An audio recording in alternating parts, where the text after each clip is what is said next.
Di dalam diri setiap manusia, terdapat sebuah wilayah sunyi yang bekerja tanpa henti. Sebuah jaringan misterius dalam otak yang justru menyala paling terang ketika kita tidak sedang fokus. Para ilmuwan modern menamainya Default Mode Network atau jaringan mode diam. Namun dalam tradisi hikmah kuno, wilayah ini dipahami sebagai pintu menuju diri sejati. Ruang batin yang hanya terbuka ketika dunia luar meredup. Dalam saat-saat ketika pikiran melayang, ketika tubuh bergerak otomatis, atau ketika kita termenung tanpa alasan, jaringan ini diam-diam memproses hal-hal yang tak pernah kita ucapkan. Luka lama, harapan paling tersembunyi, keputusan yang belum selesai, bahkan arah hidup yang belum kita sadari. Seolah ada lapisan dalam diri yang terus berbicara meski kita tidak mendengarnya. Yang paling mengejutkan adalah ini. Aktivitas jaringan mode diam lebih kuat daripada aktivitas otak saat kita berkonsentrasi penuh. Fenomena ini membuat para pemikir, ilmuwan, dan spiritualis terperangah. Mengapa otak bekerja lebih keras ketika kita tidak menggunakannya secara sadar? Apa yang sebenarnya sedang dilakukan oleh kesadaran terdalam kita? Sebagian menyebutnya proses penyembuhan batin. Sebagian lain menyebutnya mekanisme penyusunan identitas, tempat kita merangkai cerita hidup yang membentuk siapa aku.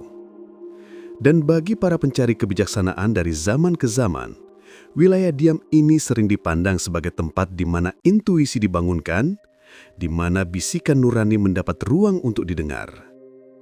Dalam video ini, kita akan memasuki misteri itu. Kita akan membongkar apa yang sebenarnya terjadi dalam Default Mode Network, bagaimana ia mempengaruhi kepribadian, imajinasi, moralitas, bahkan kedekatan batin dengan Sang Pencipta. Tanpa sentuhan dogma, hanya melalui jejak hikmah yang selaras dengan fitrah manusia. Kita akan menelusuri bagaimana jaringan sunyi ini bisa membuka tabir tentang siapa diri kita sebenarnya dan mengapa memahami mode diam dapat mengubah cara kita berpikir, merasa, dan melihat hidup. Jika Anda siap memasuki kedalaman pikiran yang jarang disentuh, perjalanan kita dimulai di sini. Sebelum kita masuk lebih dalam, tuliskan di kolom komentar, sampai manakah video ini tiba di kota kalian? Biarkan saya tahu dari mana Anda menonton, dan apakah pesan ini tiba tepat pada waktunya untuk Anda. Sekarang, mari kita membuka lembar sejarah yang jarang disentuh. Dalam perjalanan panjang manusia memahami dirinya, konsep tentang pikiran yang bekerja dalam diam bukanlah hal baru. Jauh sebelum istilah Default Mode Network tercatat dalam jurnal ilmiah, para ahli hikmah telah berbicara tentang ruang batin yang hanya aktif ketika seseorang berhenti dari kesibukan duniawi. Dalam manuskrip kuno Timur Tengah, para cendekia sering menyebut keberadaan ruang sunyi jiwa, tempat seseorang memahami dirinya lebih jernih ketika tidak terganggu oleh hiruk-pikuk dunia. Mereka percaya bahwa ketika manusia memasuki keadaan tenang, lapisan terdalam dari jati dirinya mulai berbicara. Bukan suara keras, bukan bisikan asing, melainkan sebuah pemahaman halus yang muncul dari dalam. Di sudut lain dunia, para pemikir dari peradaban India kuno mencatat konsep manas dan cita, dua aspek batin yang bekerja tanpa campur tangan pikiran sadar. Mereka memandang keheningan batin sebagai gerbang untuk memahami motif terdalam manusia, termasuk rasa takut, ambisi, dan arah hidup yang tak tampak. Sementara itu, dalam tradisi Sufi, terdapat ungkapan bahwa hati memiliki perjalanan yang tidak bisa ditempuh oleh pikiran yang sibuk. Ketika kesadaran luar mereda, kesadaran batin mulai menyingkap tabir. Pengetahuan ini muncul dari peradaban yang terpisah ribuan kilometer, namun semuanya mengarah pada kesimpulan yang sama. Ada aktivitas mendalam yang terjadi di balik kemacetan pikiran sadar. Namun seiring berkembangnya zaman, fokus manusia bergeser. Revolusi industri, kesibukan, dan obsesi terhadap produktivitas menggeser perhatian kita dari dunia dalam ke dunia luar. Kita diajarkan bahwa pikiran yang baik adalah pikiran yang fokus, bekerja cepat, efisien. Akibatnya, pengetahuan tentang mode diam ini perlahan menghilang dari kesadaran kolektif. Generasi demi generasi tumbuh dengan keyakinan bahwa diam adalah kemalasan, bahwa melamun adalah kelemahan. Baru di awal abad ke-21, ketika teknologi pencitraan otak berkembang drastis, para ilmuwan terkejut melihat kenyataan yang selama ini tersembunyi.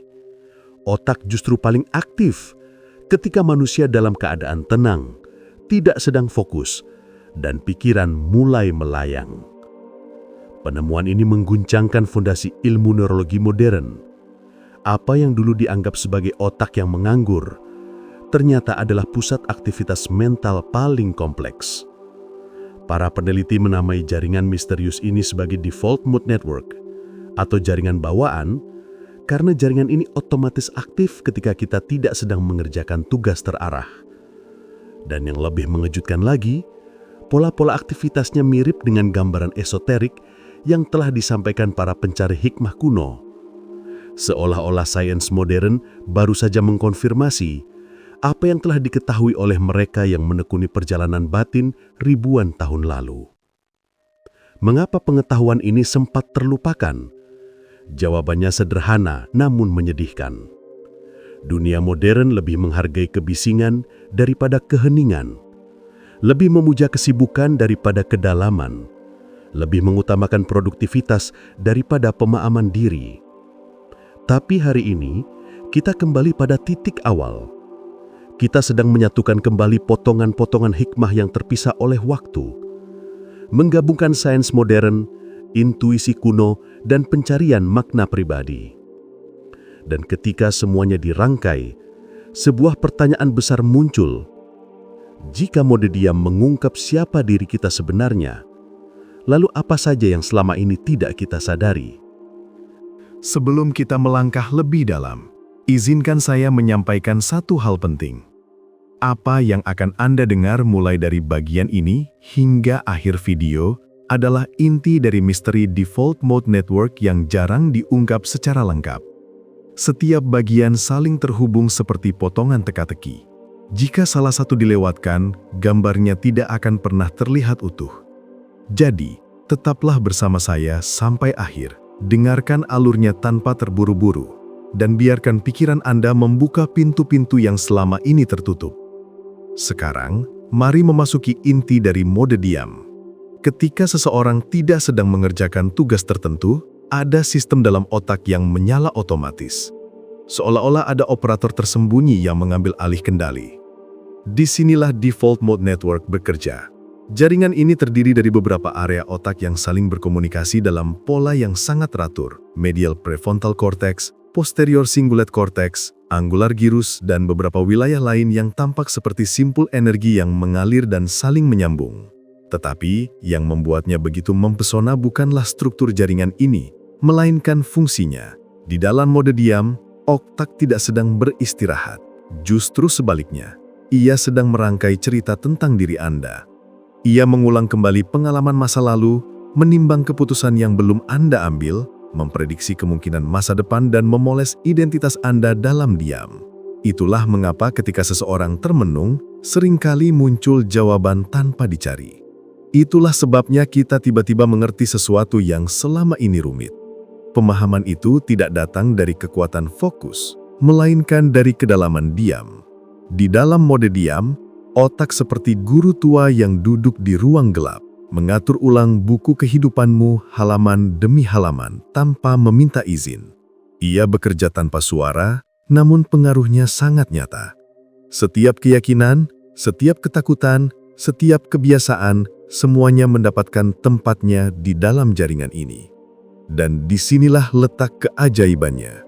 DMN adalah pusat konstruksi siapa kita, bukan yang kita tampilkan kepada dunia, tetapi yang kita simpan jauh di dalam batin. Ketika jaringan ini aktif, kita cenderung masuk ke dalam arus berpikir spontan. Pikiran melompat dari satu citra ke citra yang lain, dari satu kenangan ke kenangan yang lain, seolah-olah kita sedang menonton film tentang hidup kita sendiri. Namun yang sebenarnya terjadi jauh lebih kompleks daripada sekedar melamun. DMN sedang membangun skema, menciptakan pola, memperkuat atau melemahkan bagian-bagian tertentu dari diri kita. Di titik ini, saya ingin Anda tetap fokus pada suara saya karena penjelasan berikut adalah bagian yang paling sering disalahpahami. Banyak orang mengira bahwa pikiran liar adalah gangguan, padahal itu adalah pintu awal menuju pemahaman diri. Yang berbahaya bukanlah pikiran yang mengembara, tetapi pikiran yang pernah dipahami. DMN bukan sekedar mesin kenangan, ia juga pusat imajinasi.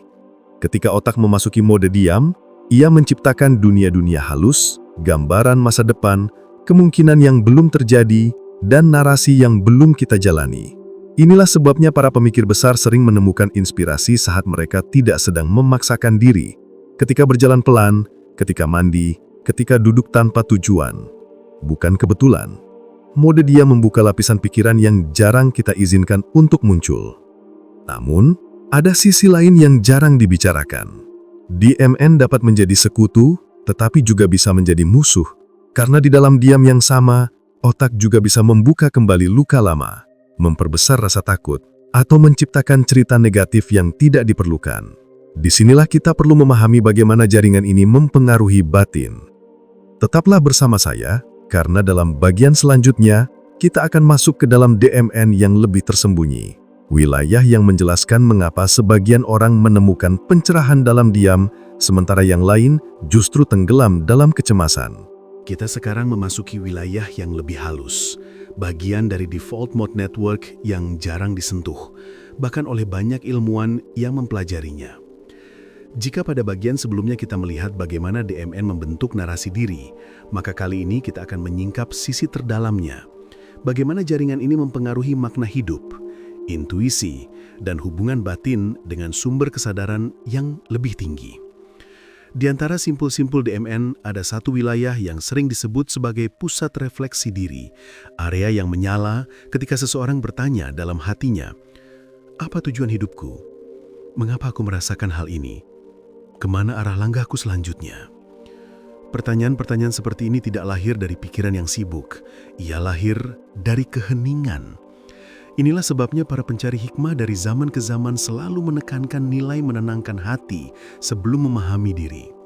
Mereka percaya bahwa ketika dunia luar mereda, suara batin akan menemukan jalan keluar. Dan kini, ilmu pengetahuan membuktikannya. DMN aktif saat kita masuk ke kondisi batin yang lembut ketika kita membiarkan diri mengendap, merenung, dan menyelami kedalaman pikiran. Namun, disinilah letak paradoksnya. Dan ini adalah salah satu rahasia terpenting jaringan mode diam. DMN dapat menjadi pintu pencerahan atau pintu keterjebakan. Semuanya tergantung pada kondisi hati. Ketika seseorang menyimpan syukur, ketenangan, atau harapan yang tulus, DMN mengolahnya menjadi kekuatan baru. Otak merangkai cerita yang menuntun seseorang menuju versi terbaik dirinya. Inspirasi muncul tanpa dipaksa, jalan hidup terasa lebih jelas, suara nurani menjadi lebih mudah dikenali.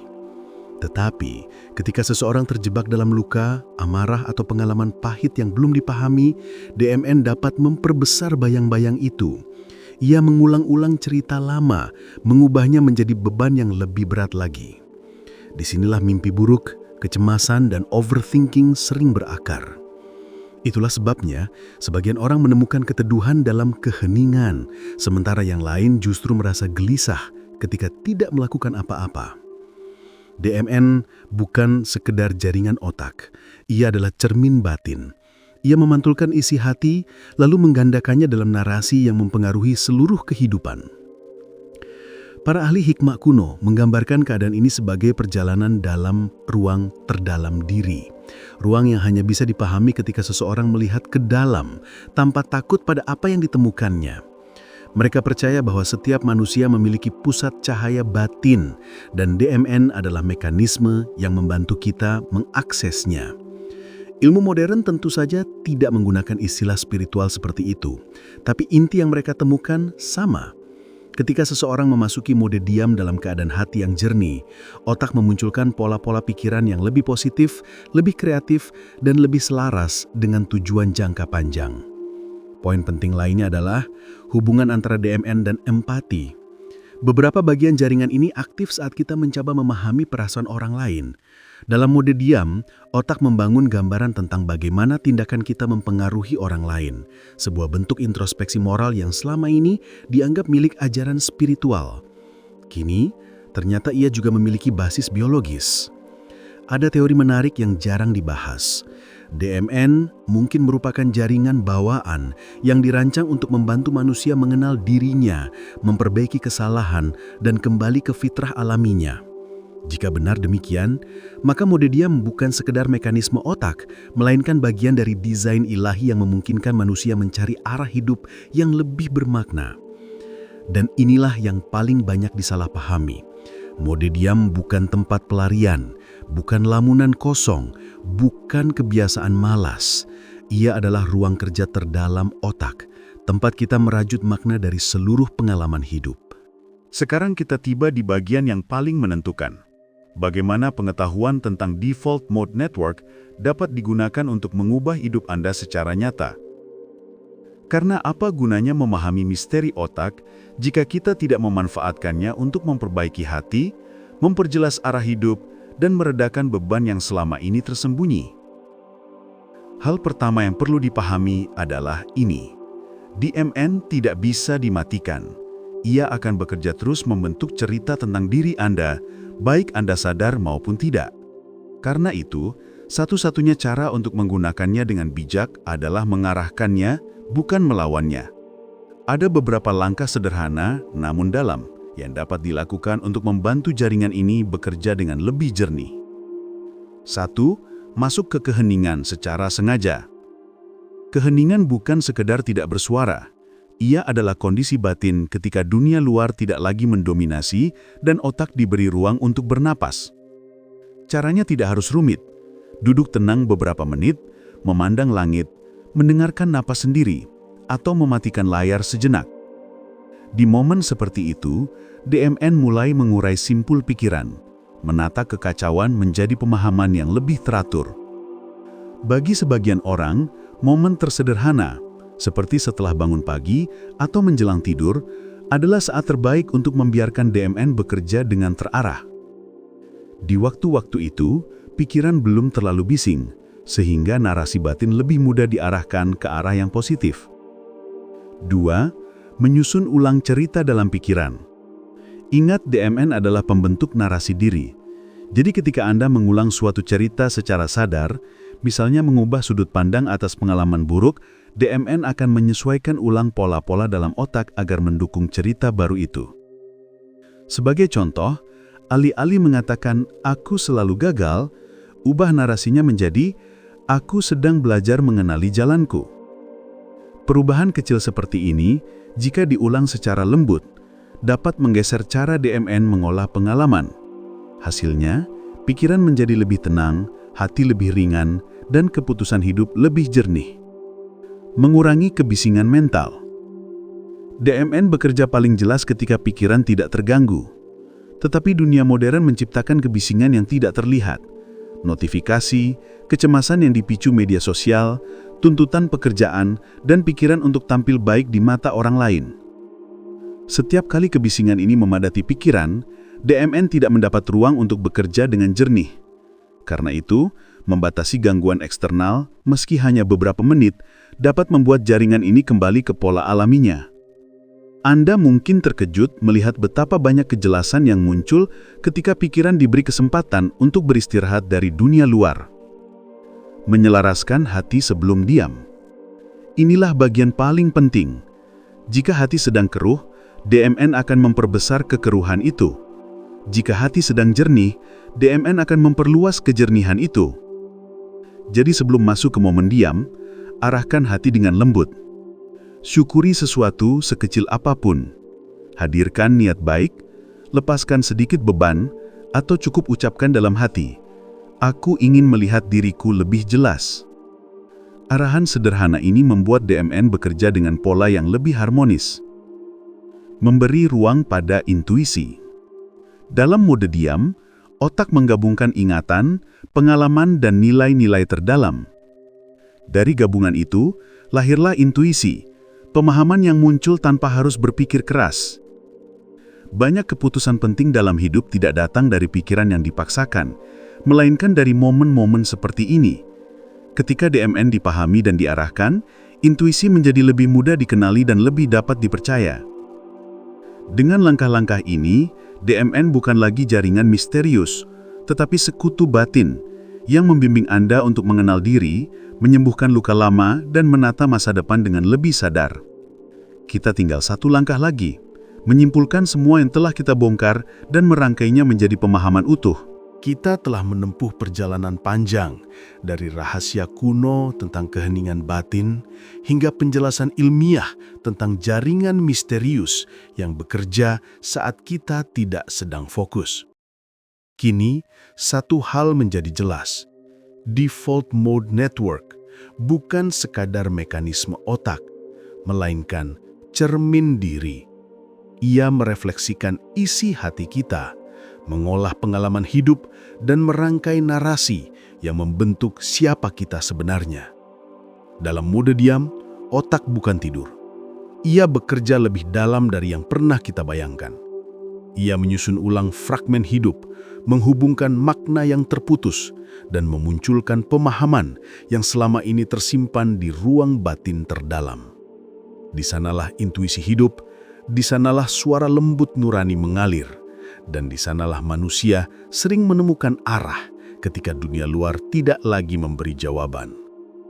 Apa yang kita pelajari malam ini mengingatkan satu hal yang sering dilupakan. Keheningan bukan kekosongan. Keheningan adalah ruang kerja batin. Ruang di mana diri sejati perlahan muncul ke permukaan. Dengan memahami dan mengarahkan Default Mode Network, kita belajar untuk lebih sadar terhadap pikiran yang muncul, lebih lembut pada diri sendiri, dan lebih peka terhadap petunjuk yang hadir dari dalam. Dan ketika hati diselaraskan sebelum memasuki diam, DMN menjadi cahaya, bukan bayang-bayang. Jadi, ketika nanti Anda menemukan diri Anda termenung tanpa alasan, ketika pikiran melayang entah kemana, ingatlah bahwa itu bukan kelemahan, itu adalah undangan. Undangan untuk melihat lebih dalam, menyusun ulang cerita hidup, dan mengenali arah langkah berikutnya. Sebelum video ini berakhir, saya ingin mendengar dari Anda. Apa hal paling menarik tentang Default Mode Network yang baru Anda sadari hari ini? Tinggalkan di komentar, ceritakan pengalaman, pemikiran, atau pertanyaan yang muncul sepanjang perjalanan ini. Jika Anda merasa video ini membuka wawasan atau menyentuh batin Anda, jangan lupa untuk like, share, dan subscribe. Karena masih banyak pintu pengetahuan lain yang akan kita buka, satu persatu dengan cara yang sama, tenang, dalam, dan penuh makna. Terima kasih telah menonton sampai akhir. Sampai bertemu di perjalanan berikutnya.